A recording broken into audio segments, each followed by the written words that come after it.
Hello, my name is Sifu Chi Baker, and I am the owner and head instructor for Street Tactical Integrations. And today, what I wanted to talk to you a little bit about is self-protection. A little bit about what self-protection is, and a little bit about some of the different martial arts that are on the market today that claim that they are geared towards self-protection and how they may or may not be effective for what you're looking for, and how one of the systems that I teach, Dacascos Tactical Systems, which I believe is one of the best self-protection curriculums out there in the market today, is of benefit for you if you are truly interested in self-protection. So how I look at self-protection is that self-protection is for when somebody is assaulting you or someone you care about or somebody that you wish to help or protect, someone who is looking to inflict great harm, to kill, to rape, and to injure somebody, whether it be emotionally or physically, possibly even spiritually. So it's a system geared towards when somebody is truly being attacked, which is again very different than fighting or what I consider mutual combat. A lot of schools out there today, a lot of systems out there today claim that they are self-protection oriented, and I kind of want to talk a little bit about that in terms of how there's some misconceptions about this. So one of the systems that are out there today is Brazilian Jiu-Jitsu, and Brazilian Jiu-Jitsu is a fantastic martial art, and it is a sport or competition martial art. So you put on a nice gi and you have a referee, and there's certain rules and regulations that are along with jiu-jitsu, and you go around and you grapple and you put locks and all sorts of fun things on people, and it's great athleticism. It's a great adjunct, I believe, to self-protection, but as a real self-protection martial art, it has some significant flaws.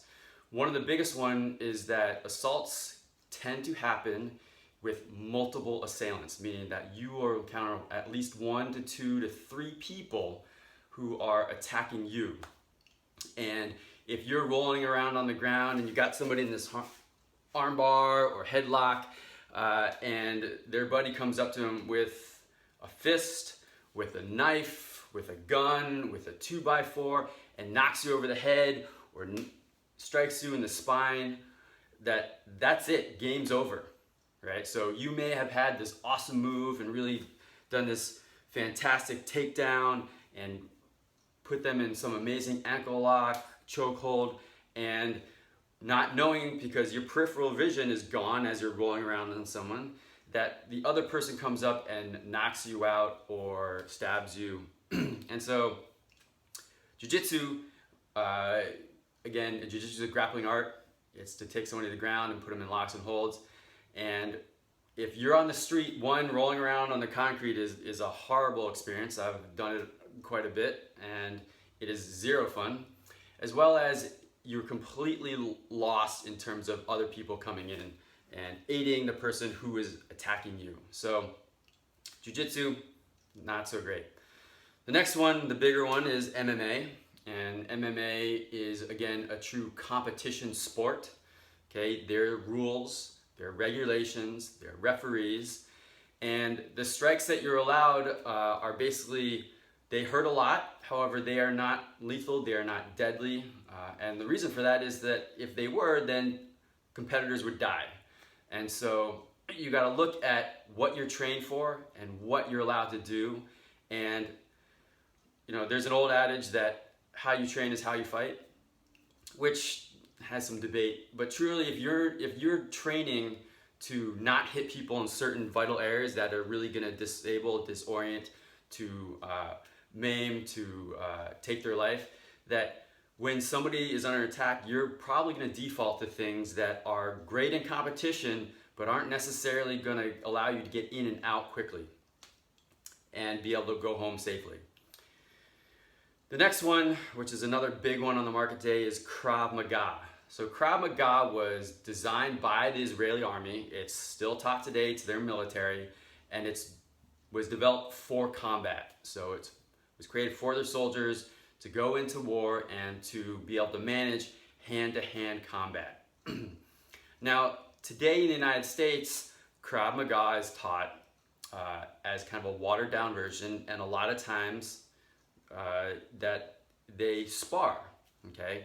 And sparring, again, is a competition or sport-oriented. So obviously, if you're sparring, you're not allowed to impose lethal strikes that come up and do massive destruction, because your partner will hate you and possibly never be able to train again, and then the police will come in and take you away. So Krav Maga, although it is an effective self-protection martial art that I don't think is really taught in the United States and probably in most countries around the world as it truly was created, that if you go and you train it as a self-protection martial art, that it's not really going to benefit you because of how it is taught.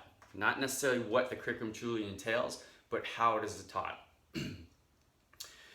Another martial art is Taekwondo, which is again a fantastic martial art. It was created centuries and centuries and centuries ago, and it was created to kick horsemen off of their horses, which is why you have these really super high flying kicks. Basically, you're supposed to train to be able to run up and kick a horseman off of their horse and then strike through armor.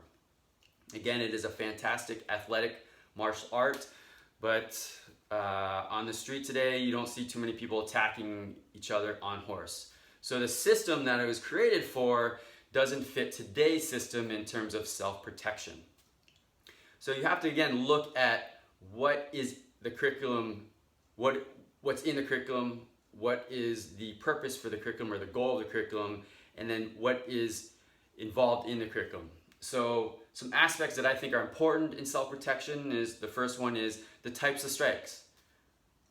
What strikes are you taught to do that will, again, disorient, disable, or potentially kill somebody when you are under attack? And this is under a life-threatening situation, not, again, a bar fight where you kind of square up and you're right? That is overall what I would consider kind of still in the sport arena. Again, you've got huge crowds of people usually, and the referees, the bartender, or later on it becomes the police officers. And again, that the goal in bar fights isn't to kill somebody, and the goal in bar fights isn't to therefore protect yourself against somebody who's trying to kill you. It's basically to show kind of how big your ego is and maybe how good your boxing skills are. So we look at the types of strikes. The next is the method of delivery, okay? So you're looking at how are you delivering strikes that are, again, effective versus in the old school way, right? You line up like this and your hand is chambered really far away, and it's got to go a really far distance to either block, right, or to strike. Again, back in the day when people were wearing heavy armor and people couldn't move fast, that taking long, powerful strikes worked really well. However, today people don't wear armor, and so you need to be able to move efficiently and with great speed. The next one is targets. Again, I talked about with MMA that you're not allowed to hit targets like the throat, like the eyes, like the groin, because that causes grave injury to the competitors. So obviously, if you're under attack, you want to give great injury to the attacker so that you can get away as soon as possible and go home safely. The next is the sequence or the flow or the economy of motion. So looking at how you move, again, with strikes that can be a continual barrage versus having to load, fire, come back, load, fire, come back, right? So you're looking at the sequence or the flow of movement that continues, what Sifu Dacascos calls the buzzsaw technique, Bruce Lee called the economy of motion, is how to continue to strike with all parts of the body, and so that every movement is a strike. The next is the mindfulness piece, right? It's being able to be aware of your surroundings, being aware of yourself, your emotional state, your physical state, your energetic state, looking at the people around, looking at the environment that you're in, looking at where the exits are, looking at how you can maneuver in a certain environment. So having that mindfulness so that you are being able to assess the situation and be able to manage it effectively if something goes awry. The third is emotional regulation and recovery. So during an assault, you need to be emotionally regulated so that you can manage yourself. Instead of going into the fight or flight space and staying there, you need to be able to get out of the fight and flight space, which again removes the ability to use your frontal cortex and be able to problem solve. You need to be able to regulate the emotions so that you can still think and use tactics and strategy versus just flailing around kind of just chaotically hoping that something works. The next is the recovery piece. So I don't know how many of you have ever been in an assaultive situation. It is traumatic, and it takes a great deal to recover from either an actual assault or a near miss assault, and being able to regulate the body and recover in a way that you can continue on in a happy, content, peaceful way and lifestyle. And the third is the healing arts. So again, you need to be able to heal yourself in mind and body after an assault. I think also that in terms of overall that we should be able to learn how to heal ourselves and potentially how to heal others. Again, if somebody else, one of our loved ones, or just a fellow citizen gets injured, it's how to help them heal and recover from the experience. So in terms of self-protection, I think the curriculum needs to be very holistic, very expansive, versus a bunch of really cool looking maneuvers that you have no idea what they're for. Again, in DTS, we not only teach the skills that I just discussed about, but we run you through a course of scenarios over and over again. How do you manage a rear naked chokehold? How do you manage when somebody takes you down? How do you manage when somebody has a gun pointed at you? How do you manage if somebody takes out a knife? What do you do in these situations? How do you manage it? And how do you manage it no matter your age, no matter your gender, no matter your body type, no matter your physical fitness level? What do you do in these situations? Effective systems should be effective for all people. It doesn't mean that you shouldn't train and grow in some of those areas of speed, of power, of strength. However, that the system should work overall in terms of where you're at today. So here at DTS, Dacascos Tactical Systems, we give you kind of a full spectrum of how to manage an attack, how to get through the attack, how to recover from an attack, and really hone your skills on what I would consider true self-protection versus mutual combat or fighting.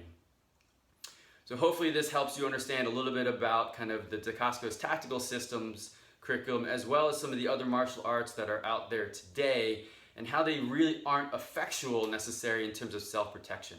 They may be very effectual in terms of a great workout, in terms of making you very fit, in terms of making you a great competitor, but in terms of self-protection, that they may be really false in that and actually endanger you in a way because you think you can manage an attack situation, and you're going to go into an attack situation and not be able to help yourself or help somebody else and actually become a victim, which again is something that would be very tragic, and hopefully that you can understand that you need to train effectively for the situation that you are hoping to avoid.